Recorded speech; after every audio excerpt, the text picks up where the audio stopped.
Good evening, good afternoon, wherever you find yourself in this weird, wild, wacky world of ours, and welcome to another exciting installment of Darts Dublin.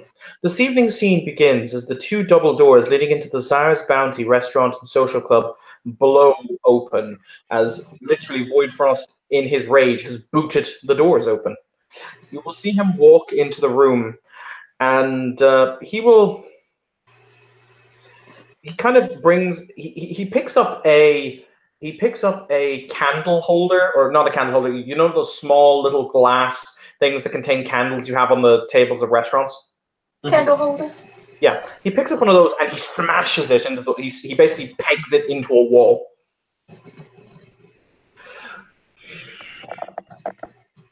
Borscht, standing in the kitchen, currently stirring a bowl of borscht with a large sword, looks at his Baron. Baron Voidfrost, something distressing you. Duh. Vodka, please, now. Where is that little boggin bastard, Sergei? Well, I will start cleaning up the shards. Sergey comes in, wiping his bloody hands. Yeah. Voidfrost sits at the counter as he basically his hand is actually shaking a little bit. You're not sure if it's shaking from excitement or rage, but by God, his hand. So when he pours the vodka into the shot glass, like it gets all over the counter as he just kind of he picks up the glass still shaking and knocks back the shot. Not trying to be Ragnar will come to him, not trying to be disrespectful, and like basically like gently grab the bottle and pour him a shot for him because he's shaking. Thank you. So we have had lovely evening. For the record, you should probably say, guys, because both of you two look really decidedly physically different. I mean, you can see it by my picture. Yeah, Ragnar looks taller and looks like he got he looks more taller, looks more like he's in his physical prime. Borscht has not met either of these individuals yet. Nope. Borscht, come out from the kitchen, have vodka, and bring borscht. No. He starts walking out of the kitchen, carrying a large bowl of borscht and then a bottle of vodka that is just kind of haphazardly slung over his shoulder in a way that makes it look like it's about to fall and smash on the ground at any second. So, let us have story time. He will say. His hand at this point has eased, and he pours another shot. He'll actually pour shots for all those here gathered, just kind of fill before he knocks back his own. And he'll say, "So let us have stories. Stories are good, huh?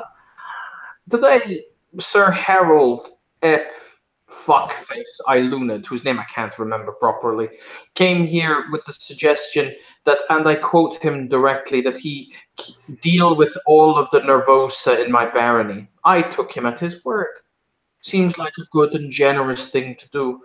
That is, after all, my right to do so. He has made grand statement. I bind him to his words. He proceeds to, in my own fucking house, and he takes the bottle and smashes it against the wall. Borscht was about to give him a bowl of borscht, but upon hearing him start to scream, just slowly takes it back. There's a knock on the door that's suspecting he's hanging off a hinge.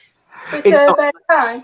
He didn't boot in the door, but he's in mid dialogue, so he won't even notice the newcomer. Just so I can finish, come in, but I'll just finish the story before he turns to talk to you. But to say, who called me a coward, and he says, in my own fucking house.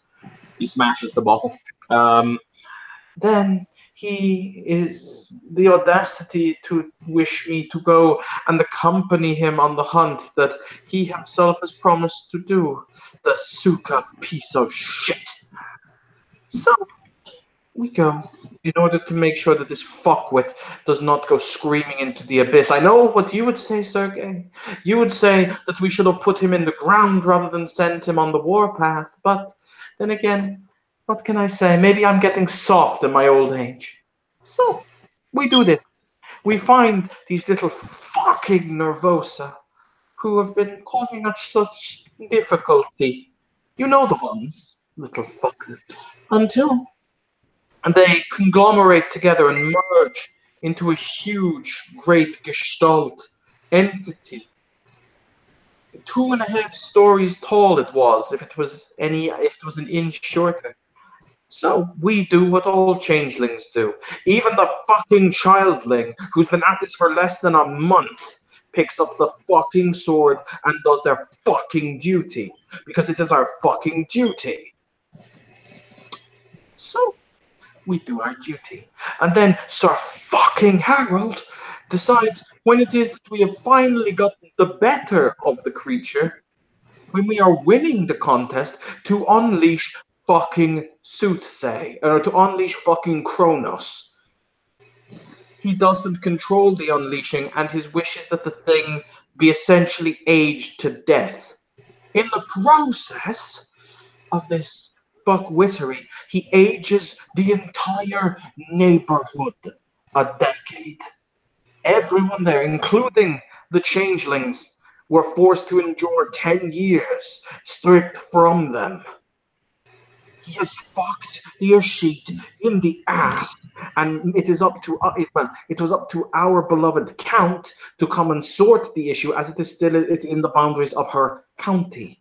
So, on top of that, we have Sir Christian, the Seelie Knight, who decides it is entirely fine to hopscotch his fucking ass, card captor Sakura style, around the city on every fucking street camera that I can fucking think of. Who the fuck gave us these inbred fucking morons and decided to call them she?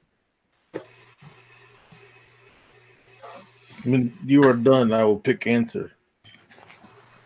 I am done. This is not your problem.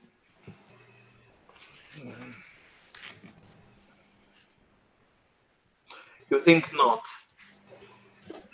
No, this is not. Now, there are others who, if they do not handle this problem, you have the same tactics. I like when people who are in charge do not do their job. It means other people in charge can do the same thing and cannot get in trouble, especially when they are she.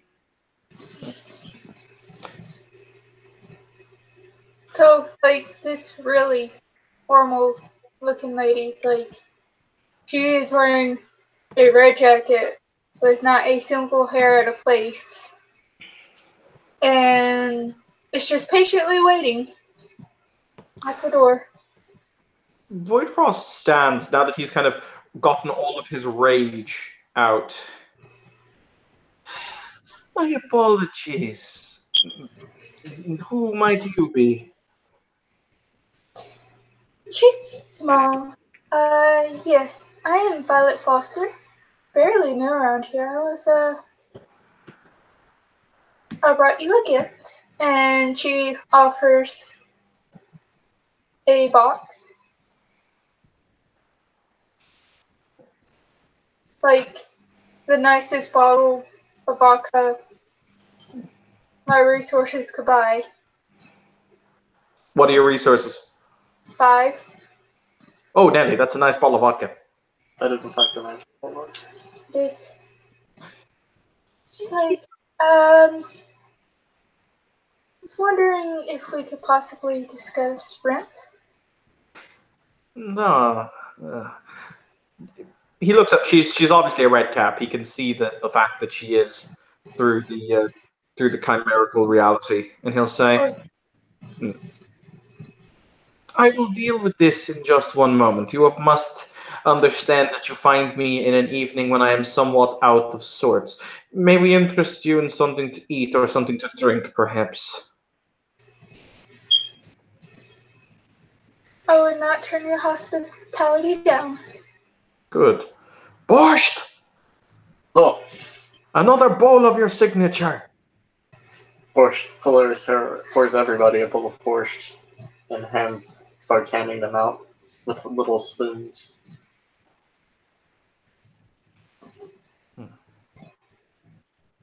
However, one amongst us, he will say, as he will put his hand on Ragnar's shoulder. How tall is Ragnar, give or take? Ragnar is like clocking at 6'8" to 6'9". He's pretty tall. Okay. So he will say, I have said that I will take you into Herzverich as squire, sir, for your exceptional service that has been shown this evening, and what I have no doubt will be your undoubted loyalty in the future. This is acceptable to you? Of course. I accept. There are some formal words to be said. So, with this in mind, because Austin gave us the House Varich join, we have a specific joining out. So I'm going to assume that we use that, and then I swear him and then I give him the sheet. Does that seem reasonable to people as a mental concept? Okay. So he will. Voidfrost will walk into his study, basically, and he will come out with a sword in one hand, a chimerical sword, obviously, and he puts on his circlet of office because he doesn't always wear the damn thing, but so he is more official, and he will basically say, Sergey, because it is that I don't want to have to do the whole repeat thing, can you please write down the words for Mr. Ragnar, please? It'll take me a minute. He jots down a bunch of notes about what Ragnar is supposed to say, and then he hands them over. He has excellent penmanship. It looks just like the parents.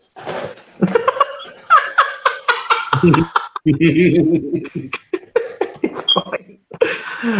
So I sent you the oath, the Varich oath. So let me just get up. Tiger, what page does the actual oath of a sheet live on? Do you know?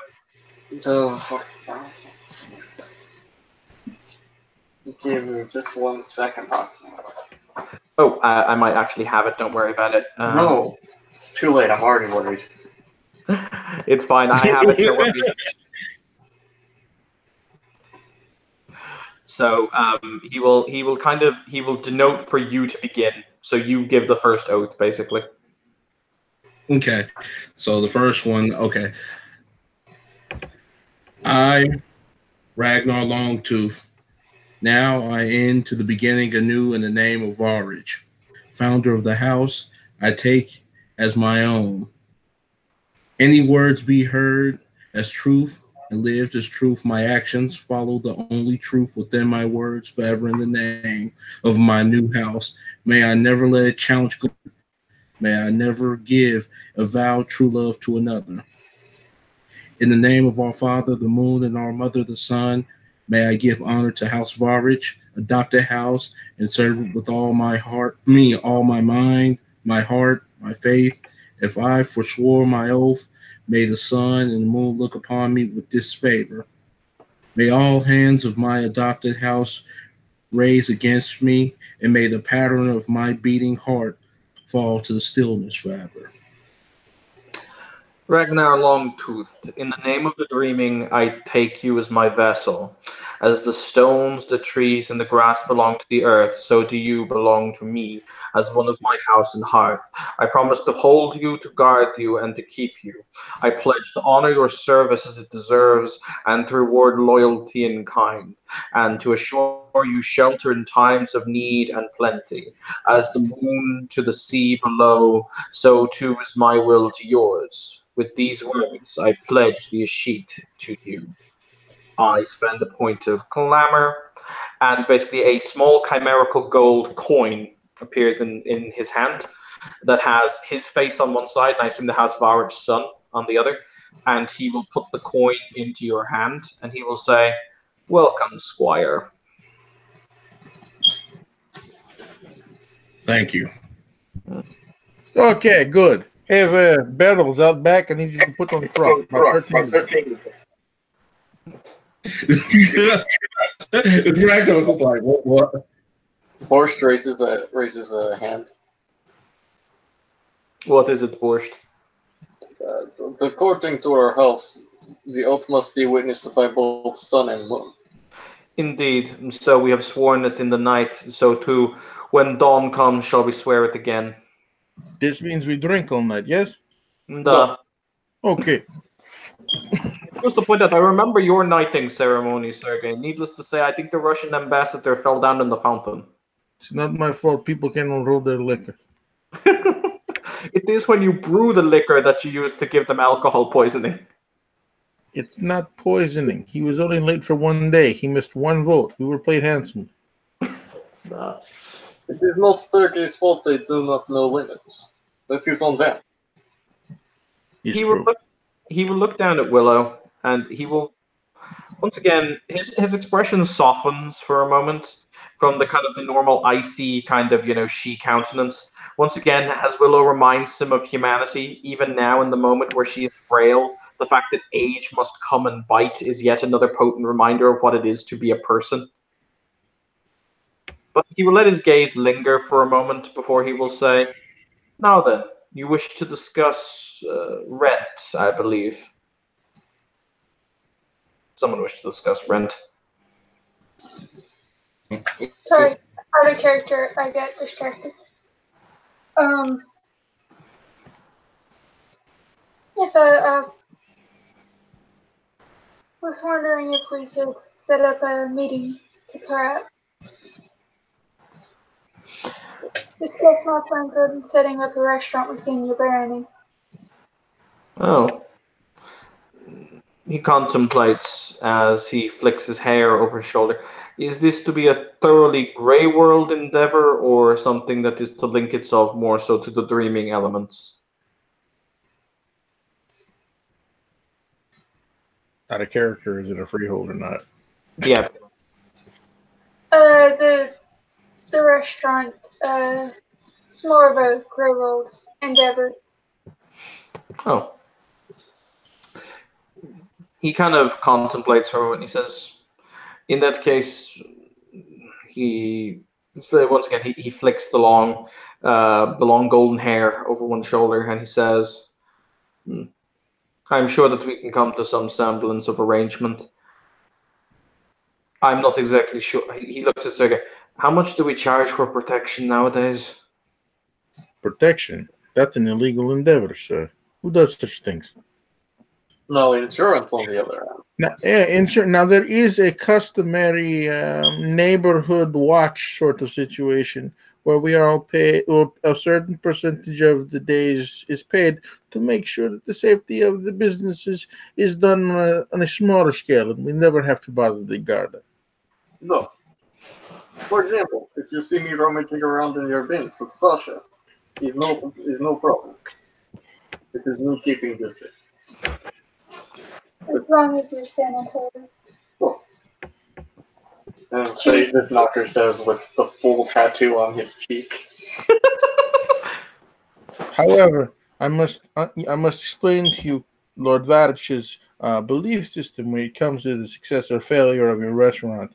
It is 4 words, and they are in English. It is "fuck you, pay me." No.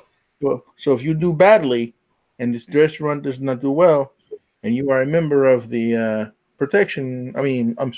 the neighborhood watch organization, we still will receive a certain percentage. We do not care how much you make. It's for the good of the neighborhood, you understand? Or you can pay once, or you can pay.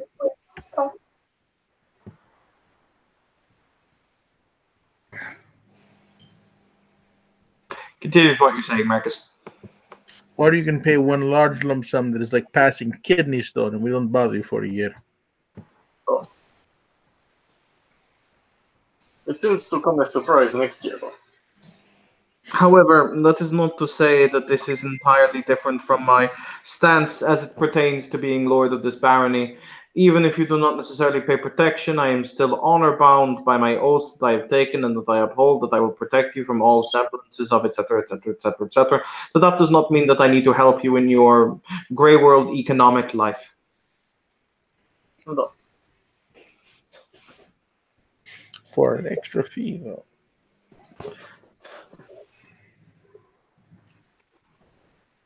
Also, we tend to like the people that pay more than we like the people that don't.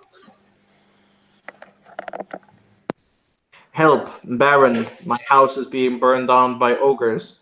That is shame. I am on the other end of the barony. Watch as I come with all due haste to your aid. Etc. I mean, boss man. If you wanted me to, I mean, if some ogres was like messing around, I could like kill them for you. I take pleasure in that, but I mean, it, you know. I like him. He seems like a... He is. It will be good. He is not Benditi. He is not Banditi, but then again, it does not need to be in order to be Varich. Or not all Varich are Banditi. Good one, that. He says in a language that only Borscht and he will understand. He says, "No, but let us be fair. In many ways, the she make the Banditi look like old women." Sorry, doesn't say anything. He has poker face.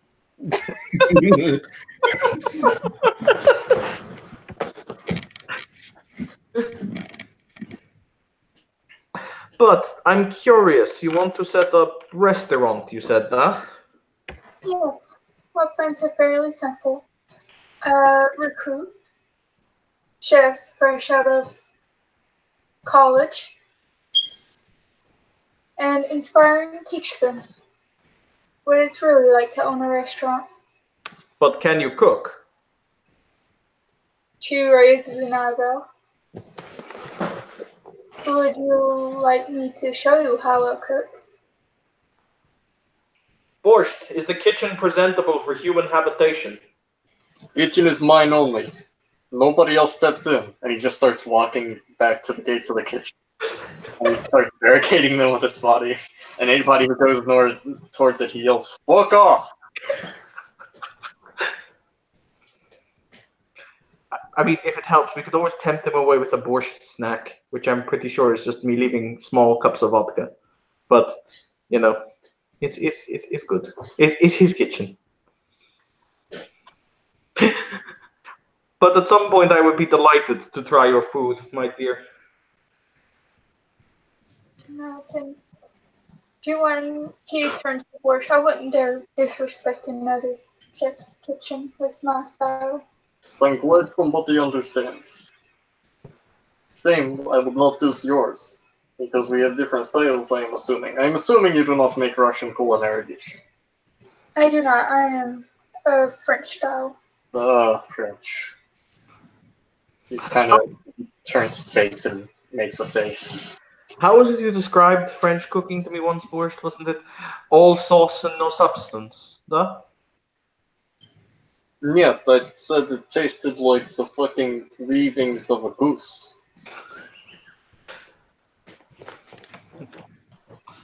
By the way, question. While we're there having this conversation, what is Willow doing? Oh, she's cleaning up all the glass that you've thrown around. Assuming the glass has been, he'll say, "Willow, come here. Come and sit next to me."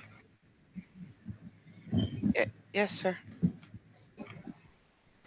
And yep, she'll wander over and we'll sit next to him. What did you think, Squire Ragnar? Did Miss Miller not behave exemplary considering the situation we found ourselves in earlier?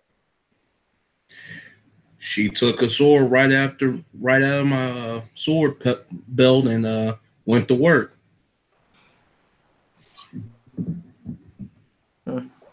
I bet she'll be a good swordsman. I'm curious, Miss Miller. You did something very brave today. Were you afraid? Yes, sir. Good. Good. After all, when you know fear, you know that you're alive. I suppose so, sir. I've given Squire Ragnar his token. What can I do for you to celebrate your bravery? Before you answer, I will point out it is very rude to refuse when a she gives an offer of a gift.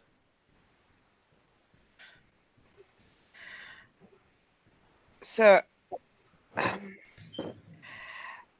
if you wish to give me a gift, then, sir, I would be bold enough to ask it to be an actual gift that I don't know what it is.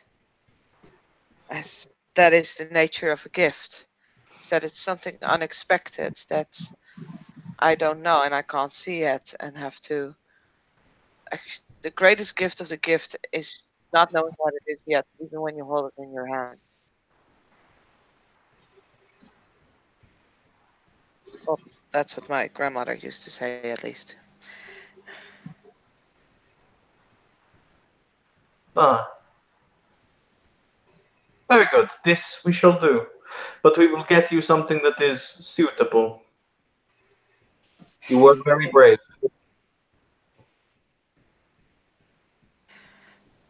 Thank you, sir.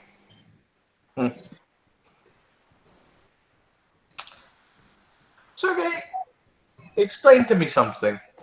There was a concept that you were speaking to me about the other day, a legal concept. What was it again?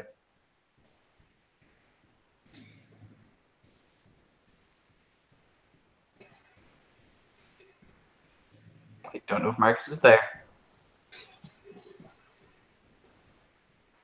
Marcus. Which concept would that be, sir? It was an interesting little thing about oh, what was it? He taps the underside of his lip. Actually, I'm trying to think. What was the legal topic that you brought up in the chat again? It was Eminent domain. Eminent domain. Yes, eminent domain is in this country. Well, in this country, it's known as compulsory purchase. Is that like when a government desires something? For the most part, yes. Fascinating. Fascinating. You have to prove that the owner is not doing anything with it, and if so, the government has a better job for it. Very interesting. Needless to say, I'm sure that how would I phrase this? The latest rule in this country, the Planning and Compulsory Purchase Act of 2004. And that states Essentially, you have to pay them a price that you agree upon to take their land. But once the price is paid, it is yours. fascinating. However, it would have to be from the governing body itself. So within the barony, you are the head of the law here. Outside of our barony, not so much. But that is changeling law. True. Greyward law is a bit different.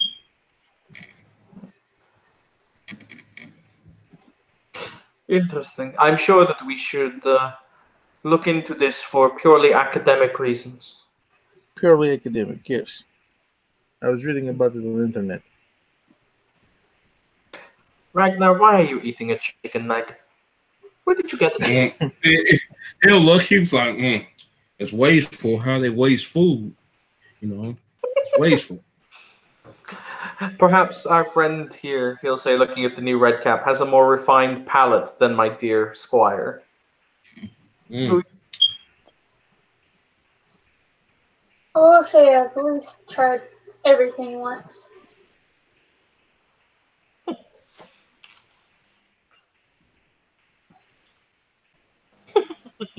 What did you say? I've at least tried everything once. I'm fairly Yeah. fond of fresh seafood. Have you ever tried pigeon before? Yes. Yeah. And it kind of like the urban chicken. Can't find nothing to eat, so you fry one of them up. It's pretty good. I like it. I It's have actually very popular in French cuisine to use a pigeon. We just don't call it a pigeon. I have memories of my host body when it was a child having to subsist on things like pigeon, when it was a poor thing in Sevastopol. Interesting. Mm. I just ate it because I was hungry, and that's the only thing I seen at the time. Didn't have no money in my pocket, so I just grabbed and ate it. Pretty good. Of someone else's pocket.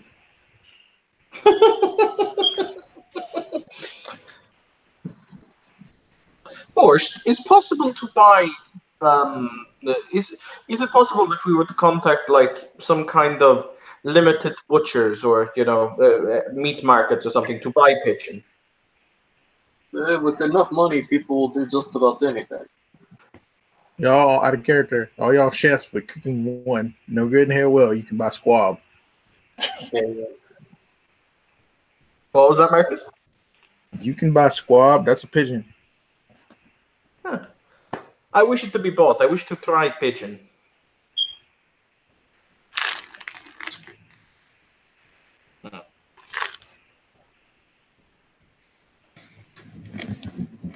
Mm.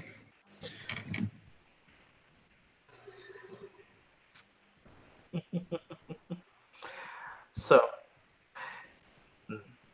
actually, that is an interesting concept. Yes. Miss, I'm sorry, what was your name again? Well, my human name would be Violet Foster. And what about your other name? Pandora Icebolt. At your service. I will test that theory. At the moment, there is currently a grand melee that is being engaged in. However, I contemplate something. Borscht, well, how would you feel about working with this young lady in order to create a suitable feast? I wish to host my she brothers and sisters in the splendor to which they have become accustomed. it could be done, though. Sergei's eyes light up. He says, our contract is in still force, right? Duh. Don't fuck this up. Are you saying that to me or to them? To you. They know how to do their jobs. Fuck you, Sergey. No, I mean good better. I am aware. Among us, you are different. Among them, you go to another place. When you go to that place, sometimes your decisions are not influenced by the grounding of your common household. When you speak among them, the things you do among them, you love slights. You love it. I caution you, if you make this offer and they accept, which is within the rules of hospitality, we must obey the rules just as they must. But of course, after all, it is not our But tradition that on long nights we will take any under our roof. yes, it is in our tradition. But what I'm saying is engineering something such as a feast is a large thing. It is not a small thing. And you know I will always abide by the rules of hospitality. I will not see them broken in my home. Of course not. To do so would be frankly unboggin.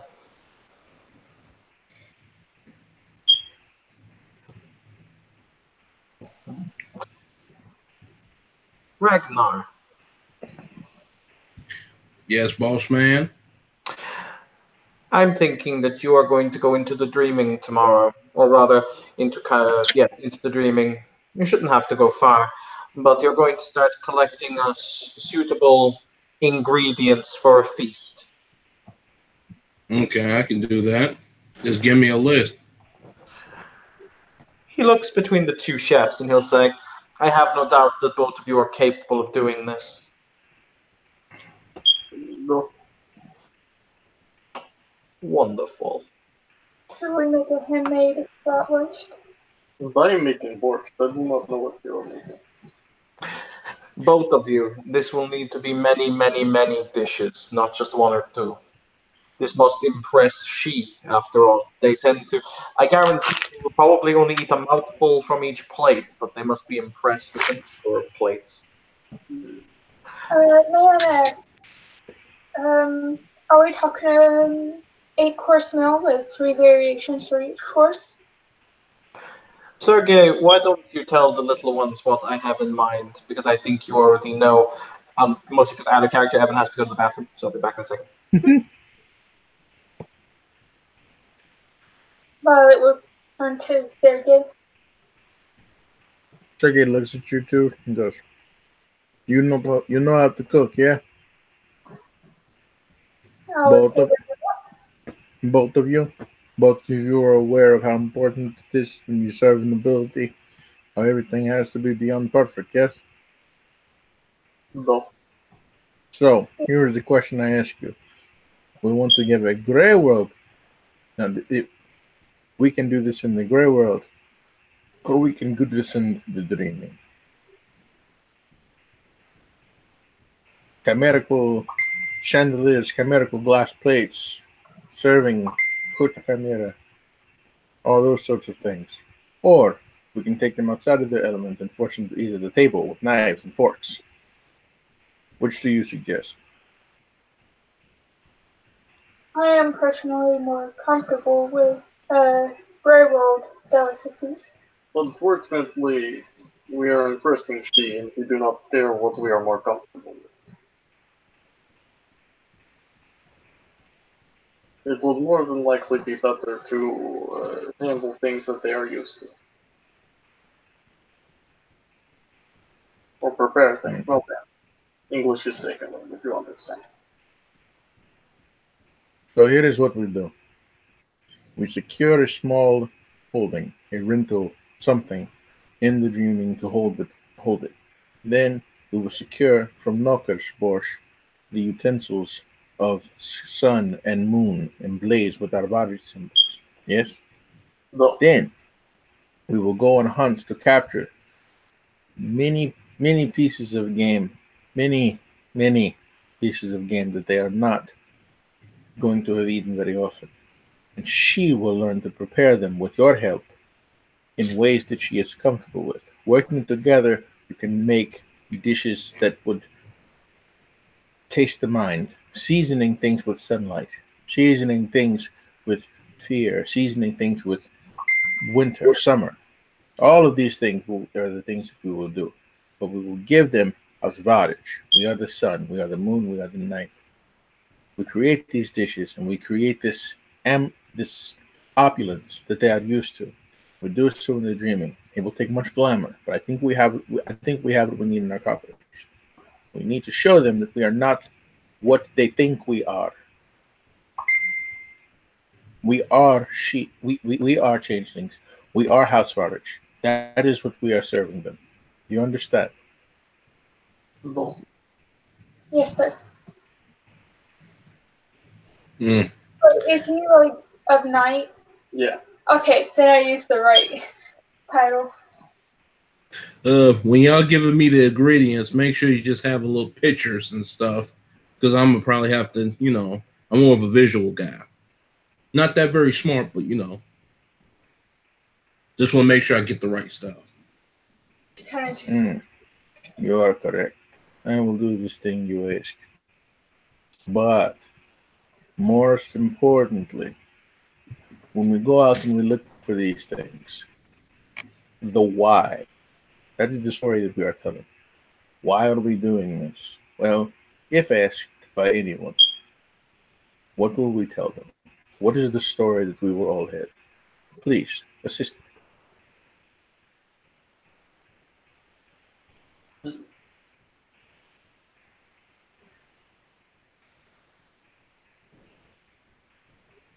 Is he talking about all of us? Yes. We just go on the hunt for Dross. If somebody asks, they don't need to know. Something special. Borscht, is that correct? It is what people call it. I have a small idea, sir. He is also a knight. Yeah. We could tell a story of how the sun falls in love with the moon. Love is not of their choice. It's a long story. I'm not a housewife, which I apologize for my misstep. Although, that raises idea. Tell the story of House Barrage. How we got to the way we are. Why we are so cold, as it were. Oh.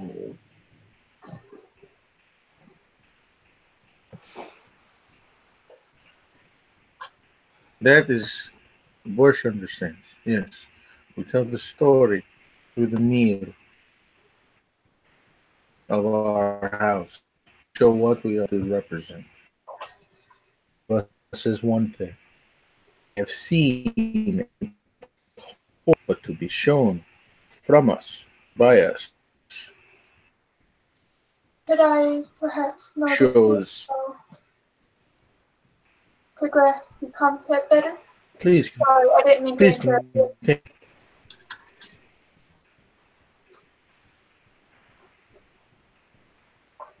Sorry, Marcus, you keep cutting that in and out, and it's hard to hear you.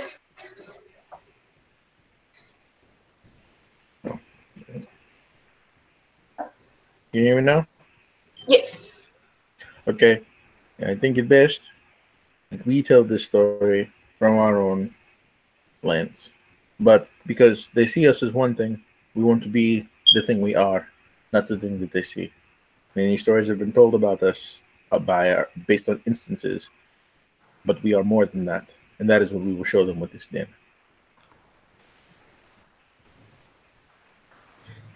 We must bring. I'm back, by the way. We must bring all of the splendor of the sun and the moon, the chill of our homeland, but with the welcoming hearth that one can only find in the midst of winter.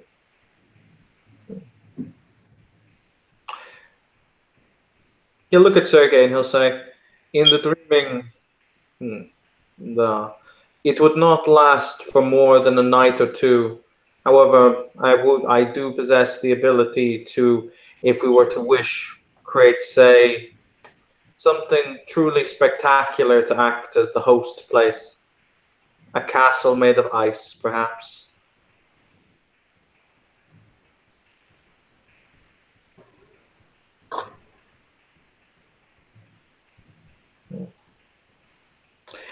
Something that would bring the splendor. I'm led to understand that one of the Tsars, I can't remember which one, had a castle of ice once for a party. It was one of them. History is never my strong suit. Our other characters are proper, for Baron is Lord, right?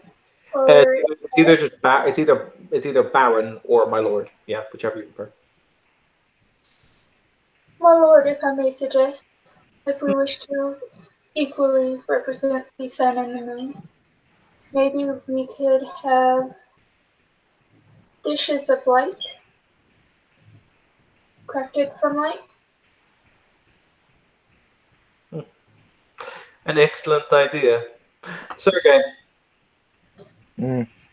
I place you in charge of this project. With all of your Bogan expeditiousry, I have no doubt that it will be successful.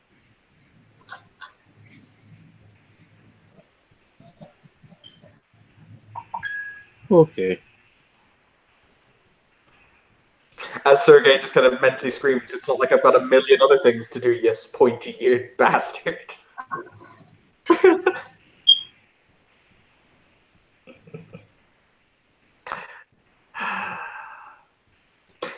If this was the homeland, things would be different, but it is not.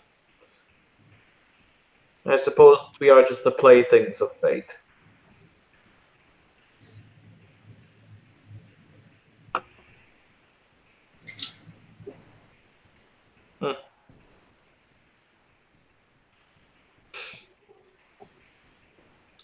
And with that, since it is 5:45 in the evening, if everyone is happy, I can end the scene, because I want to go to bed. I'm good. Everyone okay? We're gonna put out. Here's the question. Yep. Yeah, we're good. We're good. Sorry, did you want to do something else before we left it off, Marcus? Sorry, continue. No, it's all good. I can do it out of character when we turn off. Okay, cool. Thank you, players, for playing. Thank you, for watching. There's been another scene in Darkness in Dublin. Have a